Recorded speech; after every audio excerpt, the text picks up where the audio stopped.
Hello, one and all. We are back for the letter H. The wonderful. We get a double letter here because we are talking about Harry Houdini, and it's kind of funny to talk about Harry Houdini when you're telling ghost stories because you assume if anybody's into him. First off, of course, you know him as a great magician and escape artist. And if you know a bit more about him, you know that he was a great debunker of spiritualists and mediums. He liked to expose the frauds out there. He was doing a service as he felt, and as he actually certainly was doing. But there's one ghost story. Well, there's actually a lot of different ghost stories associated with Mr. Houdini, but there's one story that even he couldn't explain, and we will talk about that a little bit today. And it's extra fitting that I'm coming to you from Wisconsin to talk about Houdini because, well, he moved to Appleton, Wisconsin when he was 4 years old with his family, which, you don't, this guy is such a mythical figure. It's kind of hard to associate him with any specific place. He traveled the world. He was all over the place. But you kind of don't think about him in Los Angeles. You don't think about him in Wisconsin, unless you are in Wisconsin and know the big history of circus and Houdini and Wisconsin.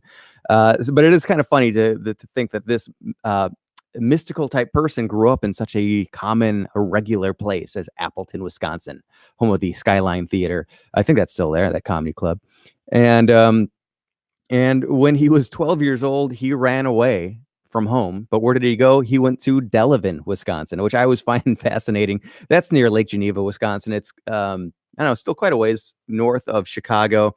And you would wonder why Delavan? Well, Delavan, along with Baraboo, Wisconsin, was one of the centers of all of circus in America. And it's a place where all the grains were there, all the food and supplies were possibly there to feed all of these animals. And here's just a really unique, this is a photo from the 1880s, a street scene in Delavan, just a elephant going for a walk. And hopefully I can have Max Tim on to tell some of his ghost stories one day, because he grew up in Delavan, in one of these circus capital of the world places, Baraboo, Wisconsin, up north from where I am in Madison is another one such place. Also, I learned today and just find it fascinating that when he was a boy, is he and his brother started out doing magic on the street.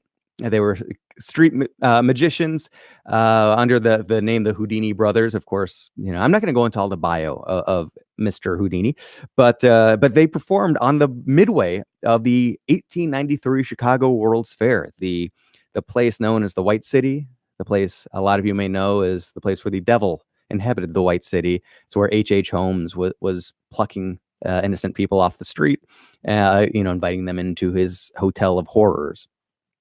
So we're going to skip through so much of what we already know about Houdini, because we already know about Houdini. Great magician, escape artist. As his career went on, his interests evolved, of course, and what he did changed. To eventually, he aged out of being able to do a lot of these physical feats. He definitely still did these physical feats all the time, but he slowly, getting away from having to be suspended by his ankles over a crowd of onlookers. He did more magic, and something happened when his mom passed away. Now, his mom was a huge force in his life. Someone that really guided him and someone that he always wanted to please. When she passed away, a spiritualist moment was going on. Sir Arthur Conan Doyle, one of his friends, was another believer. They would go to seances together. And of course, Arthur Conan Doyle, who created Sherlock Holmes. And it was an absolute fascination. Houdini was curious about the other side, and wanted, and I think this is something that never changes, that he wanted the other side to be a real thing. And he wanted to be able to make contact with his mom, or to know that his mom was lived on, in a sense. He existed on beyond this plane of existence. And unfortunately, it was during one of these seances where he got some messages from his mom that didn't seem to make sense to him. First off, she didn't speak any English, and apparently the message came through in English. But more disturbingly, probably, is that the message was to just, to continue keeping Jesus in your life and in your heart and all this, which would be a perfectly rational thing for somebody who was passed on to say, but he couldn't keep Jesus in his heart because they were a Jewish family. And this is definitely not something his mom would have said. Now, granted, what if she went to the other side and she had some epiphanies and who knows, maybe messages from the other side. The messages kind of transcend language barriers. But whatever the case, well, also, in addition, Houdini is a master magician, and he's going out there, going to seances, basically sitting at the same table, up close and personal with amateur magicians, because that's what these mediums were. They were pulling parlor tricks, and for a guy as skilled as Houdini, he was able to see that very obviously, very plainly. And so he began to incorporate these fake seances into shows where he would pull people up from the audience. He would conduct a seance. And the people on stage had no idea how these things were happening, but people in the audience, they were able to see more than if you were sitting at the table. And it kind of revealed a lot of the tricks that the mediums use. So he went on tour exposing mediums, exposing fraudulent mediums. And actually, the first place he ever did that was in Los Angeles at the Hill Street Theater, which used to be, it's not there anymore, but it used to be located at 8th Street and Hill. So yeah, LA was the first place where he started to expose these mediums, these frauds. I had the unbelievable, wonderful experience back when I was running the LA Hauntings tour company. Richard Carradine is a wonderful friend of mine, and he is just this incredible wealth of knowledge and information. And he came to me saying, "Hey, I have an idea for a Houdini themed tour. So let's pick a day, a significant day, and we'll only offer this one day. And we'll do 3 tours, starting bright and early and go all day long, going all through Los Angeles, from downtown LA to Hollywood, up Laurel Canyon, and just all over the place, telling Houdini stories, looking at places that are significant and telling some of those ghost stories that might be associated with those places as well." And I was just absolutely thrilled to be able to be part of that and to be privy to that, be witness to it. And we were intimidated, very intimidated, because the very first tour we gave that day, the van was full of experts on Houdini. Like, oh gosh, if anybody knows if we're going to get something wrong, we have the most intimidating peanut gallery facing us right now as we're going around. Fortunately, they loved what Richard had put together. And actually, I'll show you quickly. Here's a beautiful poster that we had taken from. There we go. There's Houdini and shackles underwater. That is one of the tricks, one of the scarier tricks that he actually did do. And one of the places we went to was in downtown Los Angeles. It still exists to this day. Actually, shoot, I think I should have had a photo of it, but it didn't come through. The building still stands today, but it's got a different name. But it was the First Spiritualist Church of Los Angeles. And it's just like it sounds. It was a church for people that believed in the other side and making contact with the other side. Well, a remarkable event happened within their parish, where there was a member of their congregation who predicted their own demise. They were of perfect health. They were middle-aged. They weren't old. They weren't, nearing the end, but they said, "I'm going to die in 2 weeks. And when I die, if you take a photo of me in state at 5 p.m., I will do everything in my power. I will come back to you. So take a picture at this time." And remarkably, this woman did pass away on the date that she predicted. And a photographer was set up to take a photo. This is actually the photo. You see a woman in the casket there. And what might be hard to see, you can kind of see it. I have links in the description to John Cox's amazing website, Wild About Harry. He was one of the intimidating people on that bus. But we had such a great time meeting him, and ended up getting to work with him a little bit later as well. So what's a little difficult to see, but you still can, is over here you see kind of looks like a face and maybe the upper, the shoulders, upper torso of a woman. Right here in this black area. Now that is a fabric, that is a tapestry, but it does appear that there's a face there. And actually, if you look at the casket, the angle of her face almost looks like she's looking at her as well. So this was a bit of a sensation when this first happened. This would have been in the early 1920s, and Um, Houdini happened to be on tour at this time, and he was coming through Los Angeles. There's some really famous photos of Houdini suspended upside down in a straitjacket in Los Angeles from the Examiner building.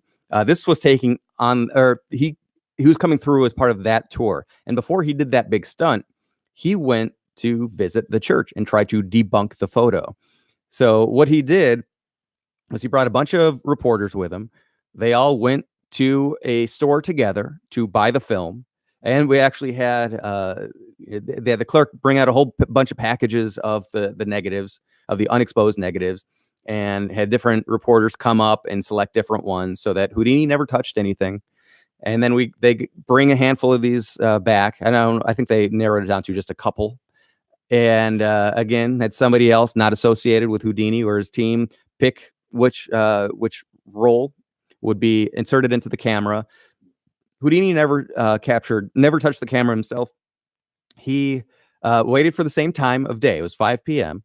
And his theory was that light coming through the window was going to hit this tapestry at such a way. It was kind of, I think it was a crushed velvet type of material. So depending on how the threads were laying, they would reflect differently. And we'll end up with some weird designs that our eyes and brain will try to interpret. And that's just what we're seeing there. We talk about this all the time in paranormal photography. Is there really a face there? Or is our brain just trying to identify common recognizable shapes? And that's what's happening in the scenario.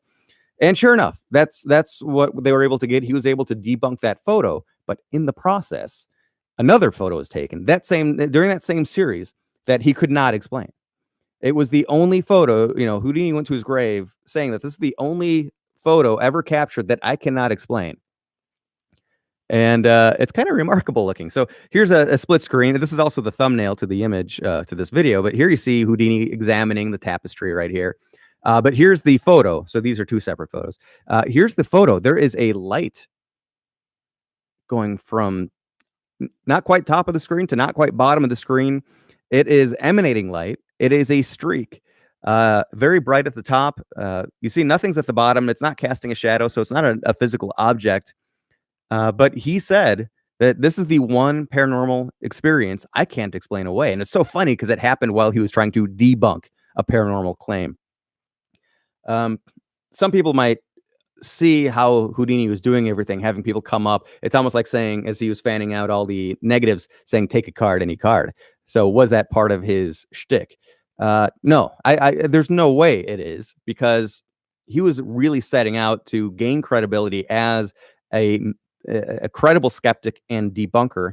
This would have undermined all of that. He even testified in Congress that the spiritualism world, the mediums, these people need to be prosecuted.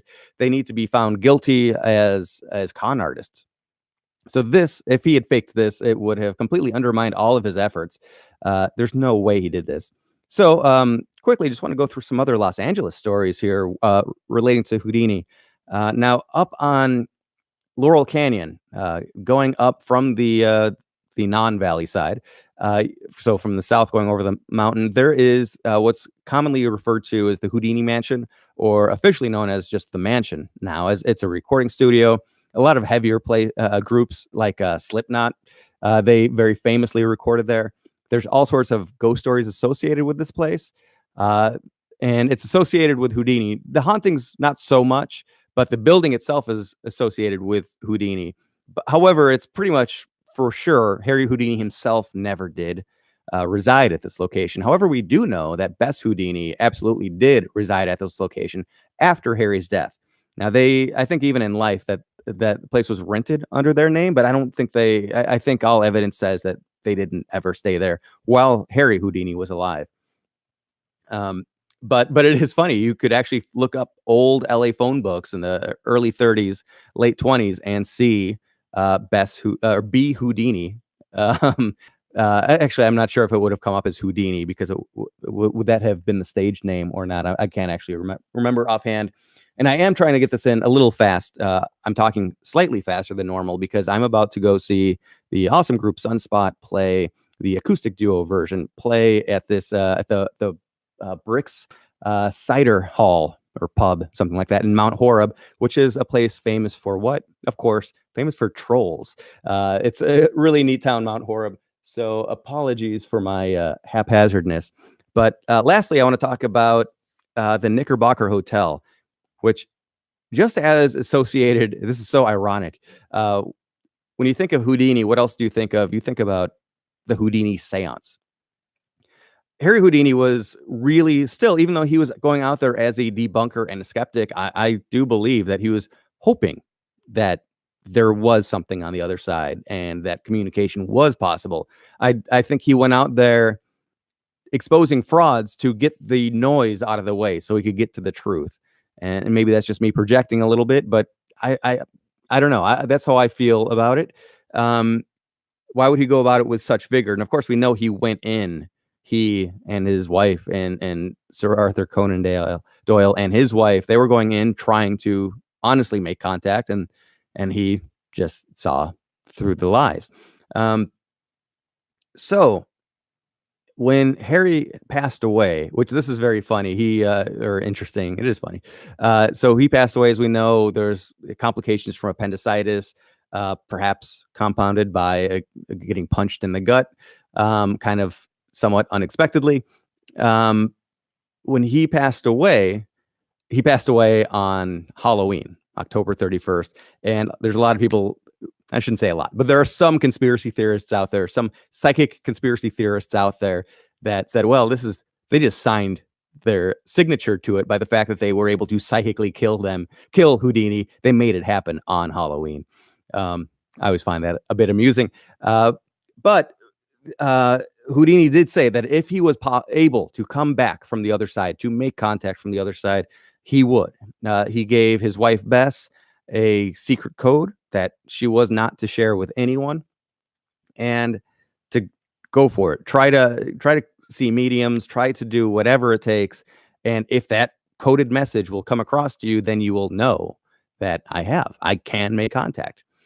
The final attempt by Bess to make contact happened on the 10th anniversary of his passing.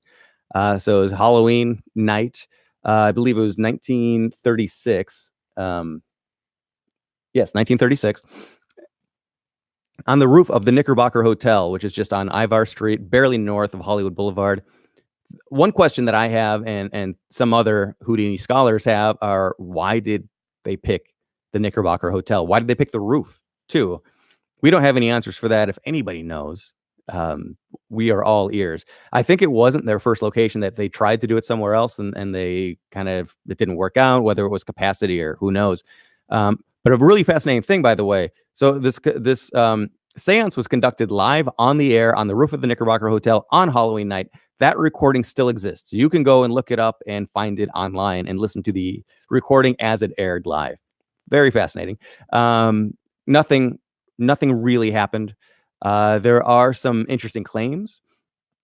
One experiment that took place on this day was they brought a whole bunch of musical instruments to the rooftop, and they asked Houdini to strum the guitar, to play a note on this piano. I don't know if they had a piano up there, but and one thing they said was honk this horn, sound this horn.